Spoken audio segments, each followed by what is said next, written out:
Hi, today I'd like to speak with you about social development during middle to late childhood. You may recall that we talked about Sigmund Freud's theory, in which he said that the child goes through 5 different stages of development going into adolescence. Remember that the first stage has to do with oral, it's called the oral stage. The second stage is the anal stage. The third stage is the phallic stage, where children often have an electric complex or an Oedipus complex. This is followed by a period that Freud calls latency. Latency occurs between roughly 6 years of age and adolescence or puberty. And it's characterized by a submersion of the sexual urges, according to Freud. And what's important about this is that because those urges are suppressed in some sense, or some people would say sublimated, meaning that you get channeled into other means or other kinds of activities that are not sexual, that means that the child then is going to be prepared to engage in tasks that are going to be more productive. And so, according to Freud's theory, sexuality becomes less of an issue, and becoming productive and a member of society becomes more of an issue. Erikson talked about this more effectively, I think. You may recall that Erikson also has several different stages leading up to the period that occurs between 5 to 13 years of age, so that he has the trust versus mistrust and a few other stages. But according to Erikson, between 5 to 13 years of age, children experience the conflict between industry and inferiority. Again, that's industry versus inferiority. And so during this period, Erikson says that the child learns to gain recognition by producing things. The child wants to be part of society, wants to be a productive member of society, and wants to be able to do the things that will bring recognition, whether it's reading or writing or math or other kinds of things like that. And so the child abandons that quest for sexual gratification that, according to Freud's theory, was so prominent earlier on, and now again focuses on more social, more productive things. According to Erikson, for most children, school supplies the first major responsibilities. Now, keep in mind that these theories were developed when children didn't start school until about 5 years of age, right? They started kindergarten. And so now that we have preschool starting as early as 2 years of age, children are starting school earlier, and it's debatable whether these theories apply in the same way, or maybe there's some discussion about whether maybe this idea of starting school and doing things to be productive becomes evident earlier than 5 years of age. So that originally, one of the reasons why children would start school at 5 years of age was because people like Sigmund Freud, Erikson, and G. Stanley all said that it wasn't until 5 years of age that children can handle these social responsibilities. But now, the children are starting school earlier, again, starting about 2 years of age in preschools. It's calling into question some of these early theories. So we've got to take it with a little bit of a grain of salt, but still it's interesting to know what the theories say. And it may be that the same concepts apply, but maybe to a younger age. Or it may just be that it has to do with the social arrangement that we do, so that with different social arrangements, maybe the ages might be moved back and forward from one society or culture to another. Part of what happens here as well is that the child learns how to delay gratification. In other words, the child learns to do what needs to be done and don't expect a reward, or doesn't expect a reward for every single action. The child understands that he or she may have to study and take an exam before he gets a grade or she gets a grade on an exam. And maybe he has to do many exams and study many nights and do many different things over the course of a school year before he or she gets a final grade and gets to graduate. So the child is better and better able to delay gratification. This comes back to what we talked about earlier about children having the capacity for self-regulation, right, and self-control or executive control. So these again are tied together. Erikson says, quote, "The child thus becomes ready to apply himself to given skills and tasks, which go far beyond the mere playful expression of his organ modes or the pleasure in the function of his limbs," unquote. So in other words, the child is not as concerned about physical pleasure or gratification directly, but is more and more willing to do that or get that indirectly through social activities like studying or going to school. Erikson continues by saying, quote, to bring a productive situation to completion is an aim which gradually supersedes the whims and wishes to play," unquote.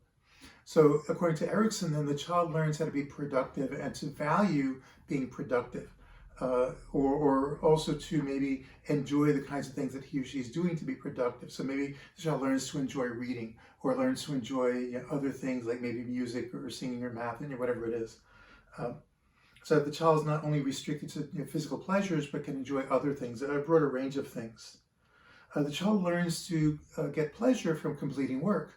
So that we've all had this experience even as adults where we are engaged in a task, sometimes a lengthy task, whether it's studying for a lecture or an exam, whatever it is, and we get to the point where we take the test and we feel pleasure for having completed the test. Or we finish the semester and we've passed a bunch of courses and we feel pleasure from that. It's the same kind of thing for children, that they're gradually learning how to get pleasure from things like that, from completing their tasks and their activities. The child learns how to use the tools of adult productive endeavors, which means that, again, the child's learning things like math, science, English, and so forth. So the child's becoming more and more able to handle his or her affairs. So now the child's not independent yet, but it is moving in that direction. And so we'll talk a lot more about that as we go through, maybe not so much today, but definitely as we go into adolescence. Also, there's a danger here because at this age, children like to compare themselves to each other. And invariably, some child's going to find that he or she is not as good as her peers at doing certain tasks. Most children are average in most things, but most children are better than average in some things and worse than average in other things. And so, unfortunately, a lot of children at this age are not very polite. And so if they see another child who's struggling or who's not like them, a lot of times they will mercilessly pick on that child. They may label the child, they may even bully the child, all because the child is different, or maybe because the child's not keeping up with the rest of the class. If that happens, there's a risk that the child may then form some kind of inferiority complex. That the child may think that he or she is not as good as everybody else because they're all picking on him. Because the child, let's say for example, the child doesn't know math as well as his peers or her peers, the child may feel like he or she is inferior because of that. There's a risk here as well that the child may develop this inferiority complex, not just about that one thing like math or whatever it is, but maybe about other things as well. So in other words, the child may not just think, I'm not good at math. The child may think, I'm not good at math, I'm not good at English, I'm not good at anything, I'm bad at everything. And that could be even a worse outcome, because then that inferiority complex is expanding beyond the original item of, say, math or whatever it was, to include other things where often it would not be appropriate. And so it's a risk factor for a child who then begins to feel inferior. And it's something that really requires attention from caregivers. Now, having said that, one of the ironies here is that if you listen to grade school teachers are constantly telling their children things like shut up and sit down. They're constantly telling them they're bad boys or bad girls. They're constantly telling them things that are negative about themselves. Now, part of that comes from the need to control the class, right? You don't want your students running all over the place, and you've got to find a way to discipline them, or at least keep them in place to follow the class. And so when children are running around or talking out of turn, or talking while the teacher's talking without being called, then teachers have to do something. And unfortunately, some teachers don't handle that very well. What they do is to, again, criticize the child, which may not be that bad by itself, but it depends on how they do it. So if they just say, okay, Johnny, you shouldn't do that, or Johnny, please sit down, then that's not so bad. But if they say, you're behaving like a bad boy or a bad girl, or you're always behaving in a bad way, you never listen. When adults start using words like that or phrases like that, then there's a possibility the child's going to believe them. And that then is going to cause a ripple effect, because the child may think, oh, I'm a bad boy. So, okay, it's not just that I'm talking out of turn in class, but I'm a bad boy and everything else. And so when the child then goes to do other things, thinking that he's a bad boy or a bad girl, or she's a bad girl, then there could be this kind of ripple effect as well, as this kind of inferiority complex expands to dominate the child's life. And this is something that could stay with the child for the rest of his or her life. And I'm talking from experience here, because I know when I was very young, my father used to say negative things about me. And I really believed I was stupid for most of my life. It wasn't until I got to Columbia University and I was one of the top 1% accepted to a doctoral program that I started to realize there's something wrong here. How is it that I'm in the top 1% at Columbia University and I still feel like I'm stupid? It became obvious that the evidence didn't support the feelings that I had that came from my father's telling me that I was stupid. right? And so a lot of children have parents who say things like that, and most of the parents don't really realize what they're doing. And sometimes they'll only say it one time, but that's enough for the child to latch on to that and believe that, and for that to probably persist for the rest of the child's life. Or sometimes parents will say things like, oh, you're never going to amount to anything. And children may believe that as well, and it may become a self-fulfilling prophecy. Because believing that the child's not going to come to anything, that same child then may not engage in the efforts that are necessary to come to something, or to have high achievements or any achievements. Also, there's the beginning of the division of labor here, so that a lot of children, when they go to school, will start to interact with other children, and sometimes teachers will assign them group tasks. So they may assign 2 or 3 students together to try to solve a problem. And in doing that, the children are going to collaborate, and so it becomes one of the first opportunities to collaborate for productive purposes. Now, it's different from other kinds of social collaborations, like friendships, for example, because it has to do with the division of responsibility. So that each child in the group then may take part of the responsibility and engage in the tasks that are necessary to complete the group assignment. Then this is important because, again, it gives the child a chance to learn how to interact with others in a social way that's not just friendly, as in friendships, but and not just as in, with siblings, for example, but goes beyond that to accomplish a task. I don't have to tell you how important these skills are going to be later on when they go to work and they're assigned responsibilities where they have to collaborate with other people. And so the better they are at doing this at school, the better they're likely to be later on. But there's more to it than that, so I'm going to come back to this in a few minutes in terms of social skills. There was one study that was done in the 1980s that found that children that were more productive during this period tended to do better later on in life. In other words, children that were hardworking during childhood also tended to be hardworking as adults. They tended to be more successful as adults. And one study even found that the willingness of the child to work hard was a better predictor of adult success than intelligence or even the family background. And so this is something else we're going to come back to later on when we talk about adulthood and some of the things that are necessary to be a high achiever or just to be successful in life. So we see some of the roots here in terms of being willing to work hard, being willing to sacrifice oneself for the benefit of a long-term goal, or being willing to delay gratification. When we look at this in terms of other social forms of interactions, we find, for example, that parents spend less and less time with their children. The trend is, as I said before, I think, for the child to become more and more independent as he or she goes through the lifespan. And so now, part of the way this is going to work is that the parents spend less time with the children. The parents spend less time disciplining the child, and when the parent does have to discipline the child, it's usually not going to be as physical. So that when the child's very young, say during infancy, the parent may literally have to take the child's hand and take it away from something, or take the child away from some task the child's engaged in that's inappropriate. But by the time children get to this period, they know the rules and they know the consequences of not following the rules, and most of them have more or less bought into that to the extent that they follow the rules voluntarily. So the parent doesn't have to be on top of them all the time telling them what to do, they just do it automatically. And so in doing that, it requires less discipline from the parents, less corrections from the parents. There's more of a shared responsibility between the parent and child for the child's behavior.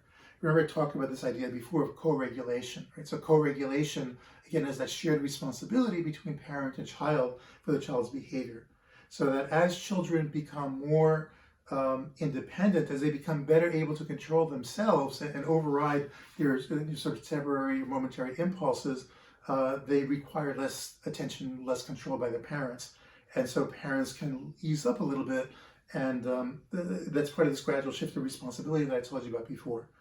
Now, the child's not at the point where he or she's completely responsible or even completely capable of controlling him or herself, but the child's moving in that direction. Also, for the parents, the demands of child rearing are reduced. As children need less attention, less direct guidance, and they spend more time in school, a lot of parents would go back to work. Now, this is something that is probably more true going back 15 or 20 years, because now it's less true in the sense that more and more children are going to school and parents are going to work. So that, we'll talk more about this during adulthood, but more parents are working while their children are in school. Right? So that more mothers are working, more fathers are working, so the higher and higher percentage of parents are working. when I did my study on the parental practices, I found that something like 84% of parents, 84% of mothers in New York were working full-time. If you go back maybe 50 years, that percentage would have been maybe 25% to 30%. So that part of the trend here is for parents and mothers in particular to be working more and more. And so that's important for other reasons, because it means that the parent's not as available to the child. The child's not going to get as much attention from the parent. And so that has implications for the child's growing up. And I'll talk a little bit more about that in a little while. Also important here is the development of social cognition. Social cognition is thinking about social phenomena. So we talked about metacognition being thinking about thinking, but here social cognition is thinking about social activities. And so what it means is that children are able to think about other children, and they're able to think about their parents and basically other people. And so there are several aspects of this that are important. First is there's the development of something called the theory of mind. Theory of mind is this idea that the child is aware of mental states, has some understanding of mental states. In other words, the child's better able to read emotions now than before. The child better understands that other people may have a different point of view than he does or she does. And so there's a growing recognition of these kinds of phenomena and a growing recognition that everybody's different. And so this is going to be important because it helps a child first become less egocentric and also to have smoother social interactions, as we'll say in just a moment. We find that this theory of mind and also metacognition helps children again to monitor other people's thinking and to be better informed about the intentions of other people. So again, I'm going to come back to that in a little while.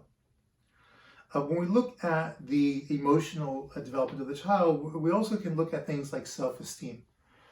It's common for children to have moderate self-esteem, but during this period, something curious happens. And that is that the child is learning more and more about his or her abilities. Remember when I talked about physical development, I said that during this period, children become more capable physically. They become stronger, they get faster, they can do more things, they can lift heavier objects, they can run, they can change directions, running, things like that. So they're becoming much more capable. And so you would think that that would lead them to have higher self-esteem. In a way it does, but the problem is that they also realize that they're not as good as adolescents and they're not as good as their parents are or adults are. And so it's common for children to have a little bit of a backtracking in terms of their self-esteem, where children during this period may actually have a drop in self-esteem. Now, usually it's not severe, and it's sort of correlated with the idea of inferiority that we talked about from ERIKSON'S theory, but usually children get over it by the end of this period. Also important is what we call emotional literacy. Right? Emotional literacy is the ability to understand the emotional states of others and to react appropriately. One of the things that we all know about children and infants is that, especially young infants and children, is that they're not very sensitive to other people. But as a child gets older, he or she becomes more aware of the emotional states of others and becomes more responsive to those states. So that whereas if you look at, say, 3 or 4 year olds, you may have what they call parallel play, where they're interacting with each other and they're playing together in the sense that they're physically in the same place, but they're each doing something different.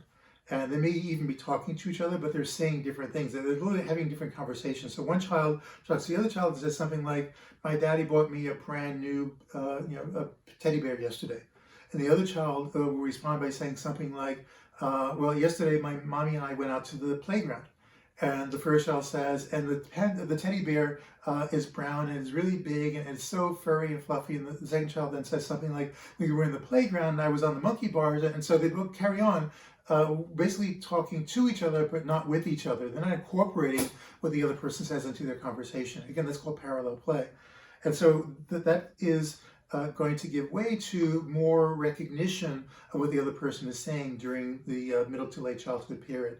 So again, children are more responsive to each other, and they, instead of just playing in parallel, they play with each other. So they actually respond appropriately, at least more appropriately, to what the other person is saying and doing.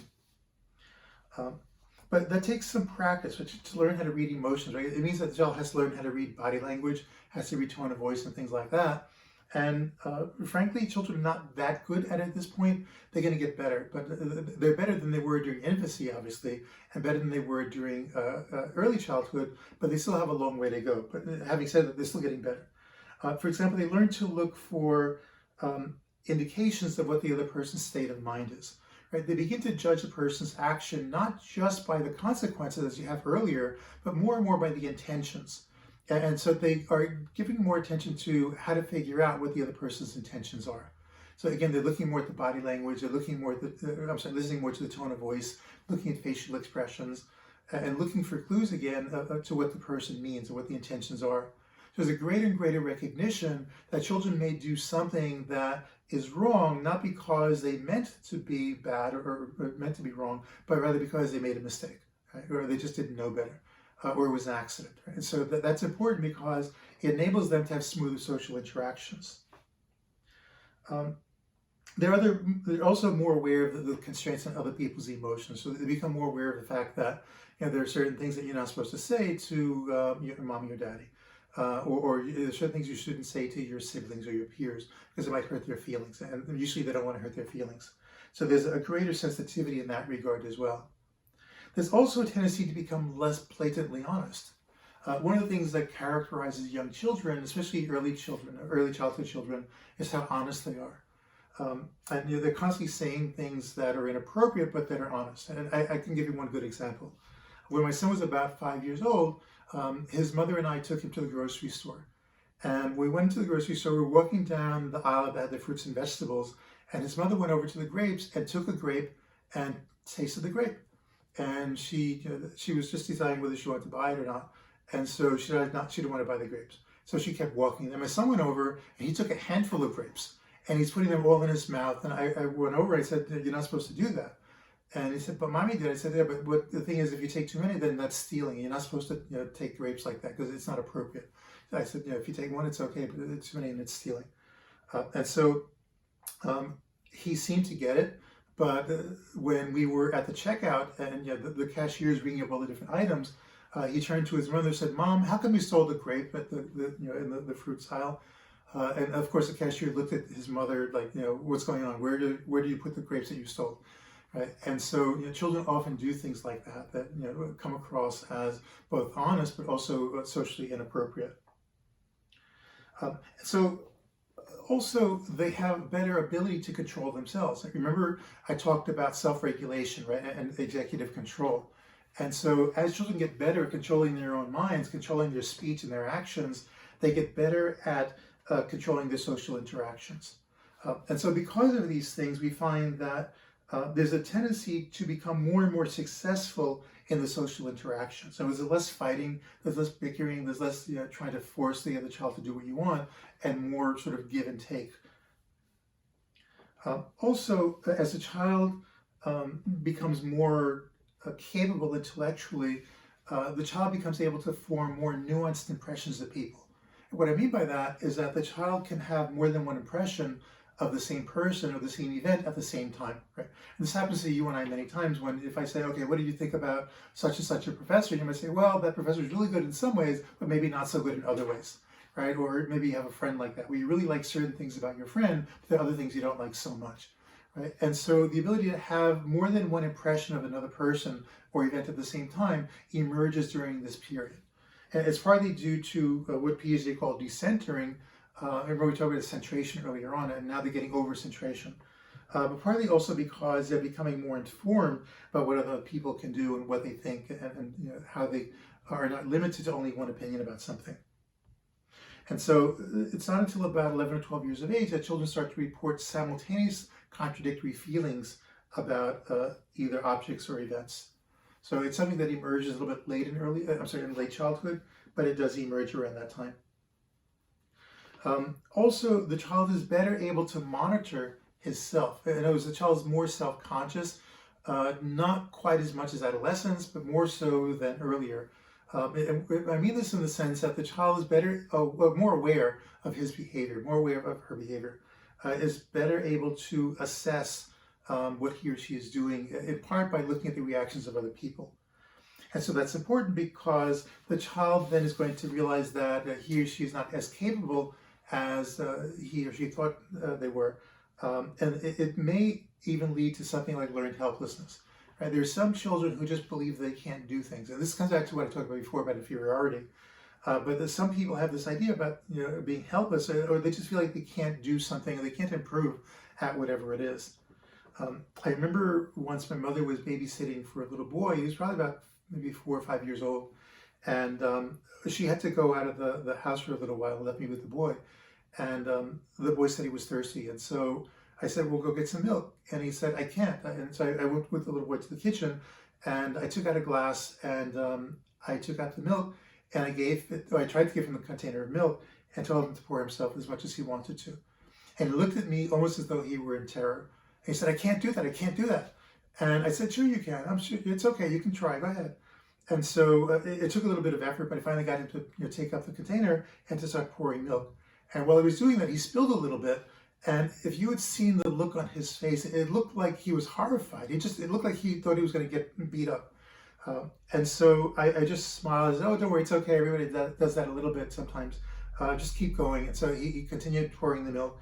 And he kept looking at me to see if I was going to be angry or beat him up or anything. And obviously I was not angry and didn't beat him up.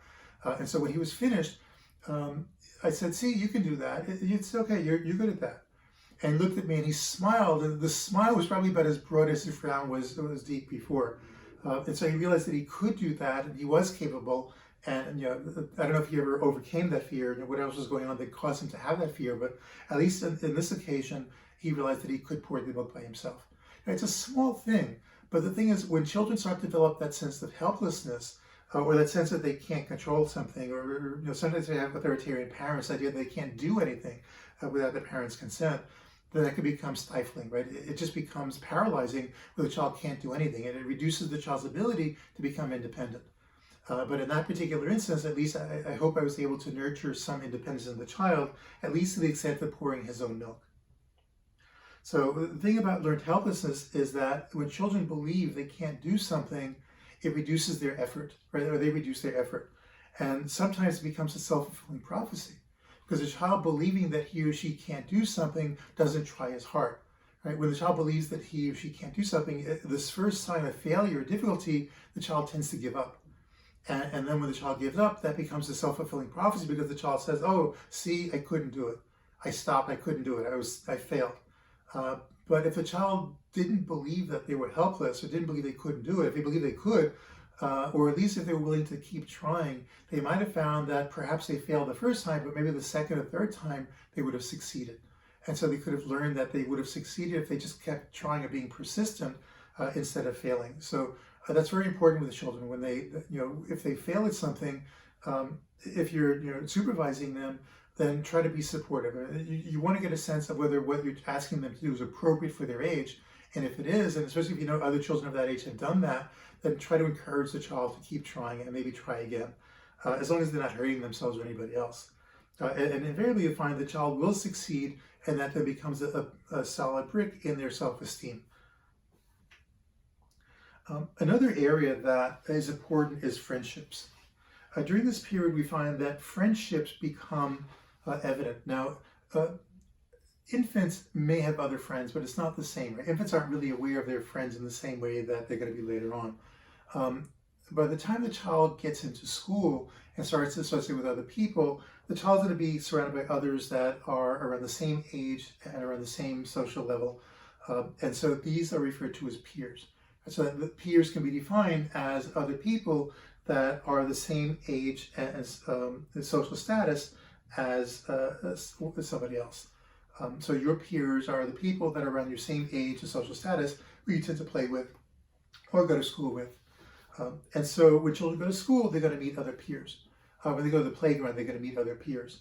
And so the peers are very important because they then provide a new sort of avenue into social interactions. Now, in order to better understand that, let me backtrack just a little bit and talk about something I haven't really talked about before, and that is siblings. A lot of children have siblings, and obviously children interact with their sibling brothers or sisters. And those social interactions often will be some of the first social interactions they have besides with their parents. The sibling interactions are different from the interactions with the parents because the parents' interactions with the children are going to be more power-based in the sense that the children really kind of have to do what their parents say, but they don't have to do what their siblings say, especially if the siblings are around the same age. And so the relationships with the sibling is different from that with the parents because it's more equal. They have more equal rights and more equal say and more equal power in the relationship. And so what's important about that is that it's going to introduce the child to a type of social relationship and a set of social interactions that don't depend on power assertion or don't depend on control, but rather depend on something else, something more like social skills. And so the sibling relationships often will set the stage for later relationships. And so when children go to school, they start to interact with others, apart from what they might have found in the park. And those others are going to be the same age and usually the same social status as they are. And so now we have still something else that's going to come into play. Because, well, several things. One is that the child's becoming more independent. So the child is now interacting with their peers, not in the home, where the child may be under the direction of the parents, if he or she's playing with siblings, for example. But now they're outside.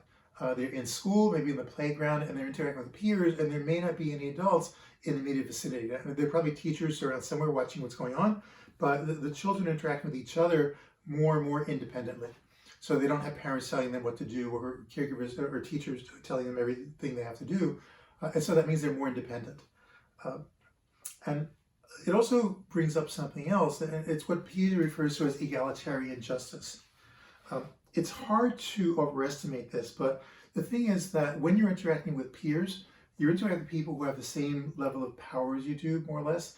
And if they don't like you, they don't have to stick around, right? Siblings have no choice. They've got to stick around. They're going to maybe sleep in the same room as you, or maybe in the bedroom down the hall or something like that. And when you have breakfast, then when you're going to see them again. So it's kind of hard to get away from them until you reach adulthood, no matter how good or bad they may be. But with peers, it's different because if a peer doesn't like what you're doing, or if you don't like what your friends are doing, you can always say, I'm not going to do this anymore. You can choose not to be their friend anymore. Right? They can say, I don't like you. You can say, I don't like you either. And you stop talking to each other. And that's fine, right? But it also means that it raises another dimension because you can't get away with the same kinds of stuff with peers that you could with your siblings, right? You can say things to your brother or sister that you would never say to your peers.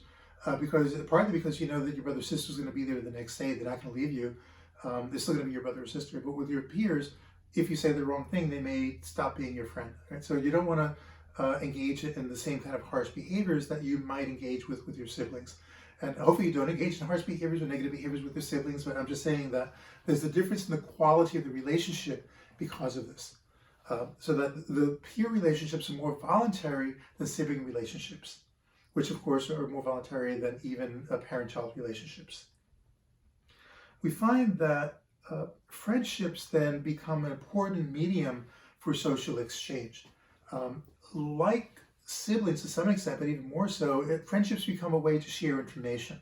Right now, that already happens within families. Right? For example, I remember hearing of one 9-year-old daughter of a woman who turned to her 7-year-old sister and said, never ask mommy to comb your hair when she's angry. Right? And so apparently the older child had learned that when mommy's angry and she combs your hair, it doesn't feel so good. Maybe she's not as sensitive as you would like. And so she was sharing that information with her younger sister.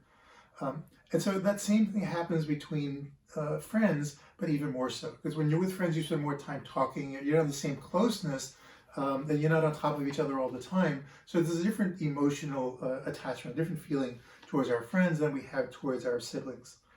And so this means that, again, that there's more sharing of information.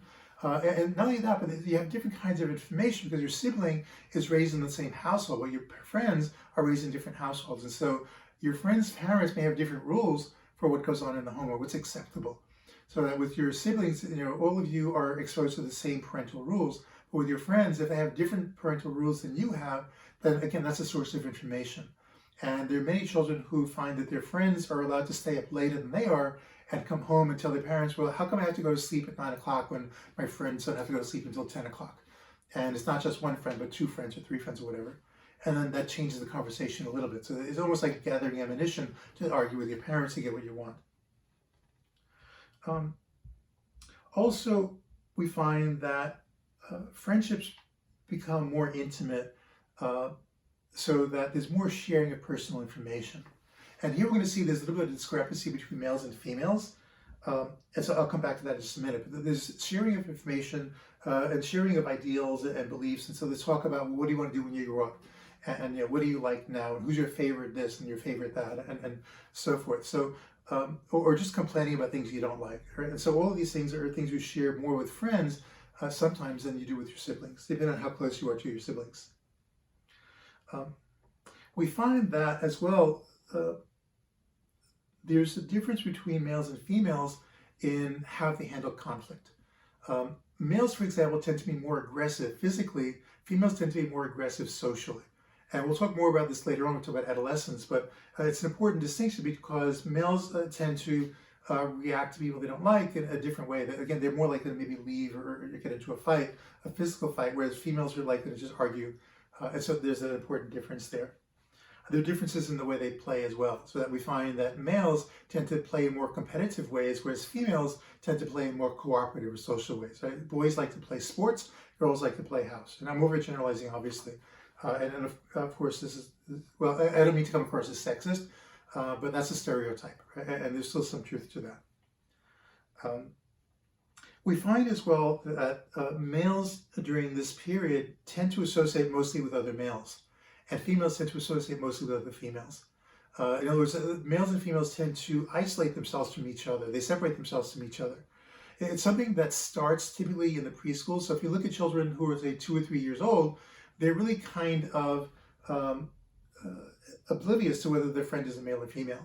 But starting by about 3 or 4 years of age, you find that males start to hang around by themselves or with other males, and females start to associate with other females and not so much with males. And so that's going to continue through this period. It's not until you get to the beginning of adolescence where that's going to start to be overcome.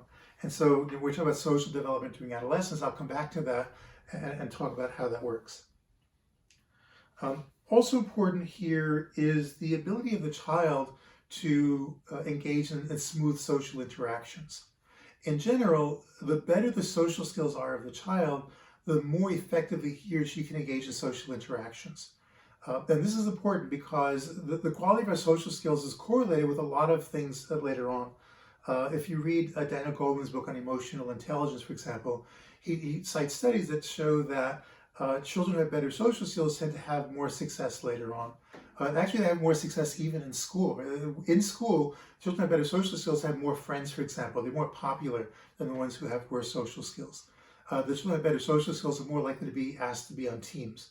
Even if they're not as good in terms of some sport, just because they have good social skills, other children may want them around. On the other hand, if a child has poor social skills, that child may then argue a lot, may criticize other children, may be very negative, may get into a lot of fights. And other children tend to shy away from that. And so you're going to find that those children then eventually start to become isolated and lack social contacts. And that's going to have negative repercussions, because it means that they may not be chosen to be on teams or in different sports activities or in different clubs. The other children may not want to talk with them. They may not be invited to go on dates. And so there are a number of these kind of negative consequences that begin to accumulate and have a negative effect on the child's development.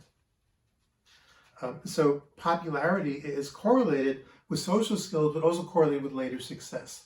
For example, children who have better social skills are more likely to graduate from high school, and adults who have better social skills are likely to have better outcomes in their careers. So we'll talk more about adult social skills when we get to that point.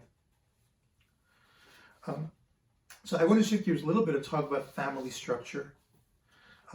The U.S. norm is to have 2 parents and the 2.2 children, this sort of stereotype. The reality is not quite that way. The reality is that it varies from one ethnic group to another. So in some ethnic groups, you may only have 40% of children growing up with both parents, whereas 60% of children growing up with either one parent or even are being adopted or things like that. In general, children with 2 parents have better outcomes than children with only 1 parent. Right? So if you have, let's say, a mother-father set of household and the other parent has left for some reason, those children who only have 1 parent tend to have worse outcomes because of a bunch of things. For example, they don't get as much attention from the parents. Now, here, obviously, if you have an only child and you have 1 parent, then it's not as much of a challenge to get attention from your parent. But part of the problem is that the parent has to work. And so that means that the parent's going to be working, and when the parent's working, the child may be in school or preschool, unless he or she is below 2 years of age, when usually the child will stay with a family member. But if you have more siblings, it means that parents don't have as much time to spend with the siblings. So that if you have, let's say one child, the child may get 100% of the parent's attention when the parent comes home from work, or more likely 80%. But if you have 2 children, that's cut down to maybe 40%. With 3 children, it's down to maybe 33%. Now, obviously, there are times when you can do things together, whether it's having dinner or going out, and having family time. But in terms of having individual attention, obviously, the more children there are in the household, the less individual attention each of them can get from the parents. And so if you have 2 parents there, the parents can share, and each child can get more attention. But if there's only one parent, again, that makes it more challenging. And that's important because the parents can provide guidance, right? Can provide feedback, can interact, provide emotional support to the children. And so to the extent that's missing, the child's going to be at a disadvantage compared to other children that have that. Also, when you have a single parent head of household and the other parent's not there, it means that the remaining parent may suffer from burnout. And so, for example, think about a parent who goes to work, comes from work and picks the child up from school, or maybe then comes home and helps the child with the homework and cooks dinner for the child and does all the stuff. By the time that it comes to like 8 or 9 o'clock, the parent may just be finishing up with homework, whatever it is, and that parent's just kind of busy from the moment they get up until the moment they go to sleep. And so it's very difficult for parents like that to get ahead, and every now and then they get burnt out. Because remember that parenting is a 24-hour-a-day job, especially for young children. And so if a parent is a single head of household, it makes it very challenging for that parent to be the kind of parent they would like to be. We find a lot of times, for example, that parents who are single parents, those where you have only one parent in the household, are more likely to use authoritarian practices on the child. Parents who are living together with both parents available are more likely to be authoritative. Right? And so one of the reasons why single parents tend to be more authoritarian is because they just don't have the emotional bandwidth to deal with their children. Again, they may be tired from work or helping with the homework or doing all these other things, and they may have less emotional resources available for their child. And they love their child just as much as any other parent, but again, because they're so overworked, it's a little bit challenging for them. And so they may not be able to show the same emotional support to every child that they would like to, partly again because they're so tired or so emotional drained. When you have both parents there, on the other hand, you find that again they can share responsibilities. For example, if one parent gets upset with a child, the other parent can come in and intervene. Right? Now, I remember when my son was growing up, when he was 3 years old, his mother and I broke up. And so his mother was living in Tribeca, I was living up at Columbia University, and I had custody on the weekends and during the summers. And so his mother and I stayed in touch, and we got along relatively well, except for some negative moments, which maybe I'll share some other day. But for the most part, in front of our son, we were able to keep everything intact. But every now and then, I get a phone call from his mother saying something like, "If you don't come pick up your son in the next half an hour, I'm going to strangle that boy." Now, he was always my son when he did something wrong. When he did something right, he was her son. Right? And so I would have to drop whatever I was doing, and I would run downtown, and I'd go there, and I'd find that she would be in one room angry, and he'd be in the other room angry. And so I had to go to one after another and say, "Well, what are you angry about? What happened? What did that? What did your mother do? What did your son do?" And so I have to find a way to reconcile the differences between them, and eventually bring them back together. And then I can go back uptown and go back to doing my work. And so that's a very valuable resource to have somebody else around that you can do that with. So when you get really angry, and sooner or later people are going to get angry with each other when they live together, right? But if you have somebody else around who's not angry when you're angry, or the other person's angry, then that person can intervene. And it's hard to overestimate how important that is and how valuable a resource that is. And so that's one of the advantages of having a 2-parent household, or at least having the other parent available to sort of pick up the slack or step in when necessary. The other thing about having a single head of household is the income. Obviously, 2 people do earn more money than one person, right? So that if parents get divorced, what that means is a lot of times that's going to be a reduction in income for the child. And I'm going to talk a lot more about divorce later on because, in fact, I'm trying to arrange an interview for my TV show with a family attorney who is an expert on divorces.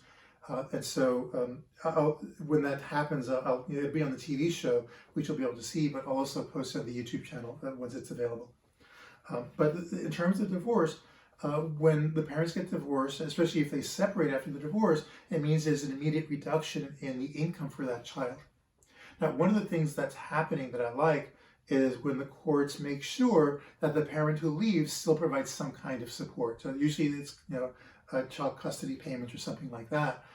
And the courts are very aggressive sometimes in stepping in to make sure the parent who leaves will continue to support the child. Usually they'll ask the parent who leaves to provide maybe 25% or more of his or her income to support the child in the home that was left. And so this means that the parent who has custody of the child, even though having to survive on less income now than before when they were together with the other parent, is going to have more money coming in, right? So that the money from the other parent who left can then be used for all kinds of things. So in the case of my son, when I separated from his mother, then she got custody for a while, and while she had custody, I was sending her money, and she was buying him clothes and food, and she was able to eventually buy a house with that money. But then at some point, when they didn't get along, I got custody. And so when I had custody, she was paying child support, and I used that money to pay for him to go to a Catholic school. Right? And so we put it to good use. We were getting money from the other person that helped our son out. Right? So now parents don't always do that. Sometimes parents misuse the money. So there have been, for example, parents who are drug addicts who get child support money. They use it to buy drugs for themselves, and that's a problem. And so there you have other kinds of problems that come into play where it's as though the quality of the parenting really is more important in many regards than whether you have a single or both parents there. If you have a good parent who really cares about their child, then even the parent's an only parent, that child may do better by that child, or the parent may do better by the child or the children than even having two parents available. For example, I know parents who are single parents, but they have a really good social support system, right? Their family members step in and help either by giving them a place to live or chipping in, or maybe buying food or clothing for the family, or by having, maybe taking over looking after the child. A lot of times, for example, I've seen this in a lot of college students, for example, where the college student may have a child and maybe another family member will look after that child while the college student goes to school, right? And so that's how the rest of the family sticks up or helps the child. If you don't have anybody to do that, that's a problem because it keeps the person from going to school and advancing his or herself. Now, a lot of schools are adding daycare. So, for example, Hunter College has a daycare center so that if you are a single parent, you can bring your child to Hunter with you and leave him or her in the daycare center. And I don't know what they charge, but I'm assuming they have very good rates, if not free. And so that makes it possible for the parent to go to school and study and get ahead. And so that can take the place of, that can take the place of a spouse. So again, having good social support systems in place can be very, very, very important. This comes back to social skills, right? Because parents who have good social skills are going to be better able to set up that social support network. Parents who have bad social skills are not going to be so good at doing that and will suffer because of that. Also, parents who are suffering from, say, psychological disorders or maybe drug abuse are going to have a worse time at it. And so children who have parents like that are really kind of in trouble because they're going to find that they're usually going to be either ignored or bullied by their parents. And so either way, it's not going to turn out well. There are plenty of children who've been beat up by their parents mercilessly because the parents were high or were irritable because they were not high. Right? And so, or sometimes you have children whose parents are, they're home, but they're high. Right? They're taking some kind of drug and they're not really paying attention to the child. So that child is really not being supervised. And that can be very dangerous for the child, obviously. So in those situations, it's sometimes literally better for the child not to be with that parent. Right? Now, if the parents are married and the parent who leaves is the one who's dysfunctional, then that's one of those situations where getting divorced may actually be better for the family. Because before the divorce may be a lot of conflict, and children who are exposed to conflict like that are negatively affected. It's really traumatizing to see your parents fighting with each other. And I've heard of children whose parents were fighting in front of them and they were traumatized. For example, one of the first things you'll find in that situation is their grades start to drop. where the child goes to school, but they're worried about their mother and what's going on. Or I heard about one young woman who her stepfather attacked her mother and was had hurt her. And after that, the girl would always go to sleep with the knife under her pillow. She was always ready to use the knife against her stepfather. That's not what children should be thinking about, right? They need to be focused on other things. And so when children get into that situation, it's better for that parent who's being the disruptive influence to leave. And usually you find when the disruptive parent leaves, even though you have a single head of household family left over, that's better than the way things were going before. Even if you have less income, because you have more peace of mind, and that's better for everybody. And so the thing is that when you have this kind of separation, as long as you have harmony at home, as long as you have some kind of stability, especially emotional stability, and the child feels supported, if you have some kind of stability of daily life, that's better for the child. So, for example, when my son's mother and I broke up, she was living in Tribeca, I went to live uptown, and so when my son came to stay with me at first, he got very upset. The first few times he came with me, he was very upset. He wanted to go back and stay with his mother. So after he was with me for a while, he got used to it, then it wasn't so bad. So that kind of stability is important, because if the child stays in the same home, ideally, that's going to be good for continuity. It's less disrupting of the child's life. And then, of course, you want to have a caregiver who's going to look after the child and take care of the child's emotional needs and physical needs, obviously. So we'll talk more about some of these social issues when we get to adolescence. But for now, I just want to share some of these ideas with you. And so I hope that you've learned something of value here. And I look forward to interacting with you at our next class. Take care. Have a wonderful evening.